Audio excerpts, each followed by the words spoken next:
കോഴിക്കോട് കല്ലാച്ചിയിൽ വിവാഹ സംഘങ്ങളുടെ വണ്ടികൾ തമ്മിൽ തട്ടിയതിനെ ചൊല്ലി ഏറ്റുമുട്ടലിൽ വളയം പോലീസ് കേസെടുത്തു. പുളിയാവിലെ വിവാഹ സംഘത്തിന്റെ കാർ അടിച്ചു തകർത്ത 10 പേർക്കെതിരെയാണ് കേസെടുത്തത്. കാറിലുണ്ടായിരുന്ന 7 മാസം പ്രായമുള്ള കുഞ്ഞുൾപ്പെടെ നാദാപുരം താലൂക്ക് ആശുപത്രിയിൽ ചികിത്സയിലാണ്.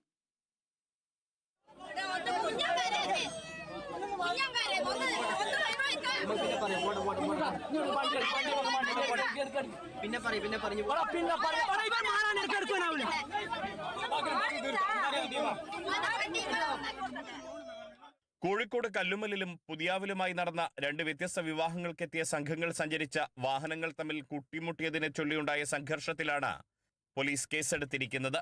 പുളിയാവിലെ ചാലിൽ നിതിൻലാലിന്റെ ഭാര്യ ആതിര നൽകിയ പരാതിയിലാണ് 10 പേർക്കെതിരെ കേസെടുത്തത്. ഇവരും 7 മാസം പ്രായമുള്ള കുഞ്ഞും സഞ്ചരിച്ച കാർ ജീപ്പിൽ എത്തിയ എതിരെയുള്ള സംഘം അടിച്ചു തകർത്തിരുന്നു. പരിക്കേറ്റ നിതിൻലാലും ഭാര്യ ആതിരയും ഇവരുടെ 7 മാസം പ്രായമുള്ള കുഞ്ഞും നാദാപുരം താലൂക്ക് ആശുപത്രിയിൽ ചികിത്സ തേടുകയും ചെയ്തു. കല്ലുമ്മലിലെ വിവാഹത്തിൽ പങ്കെടുത്ത് മടങ്ങുകയായിരുന്ന ജീപ്പിൽ സഞ്ചരിച്ച സംഘവും പോലീസിൽ പരാതി നൽകിയിട്ടുണ്ട്.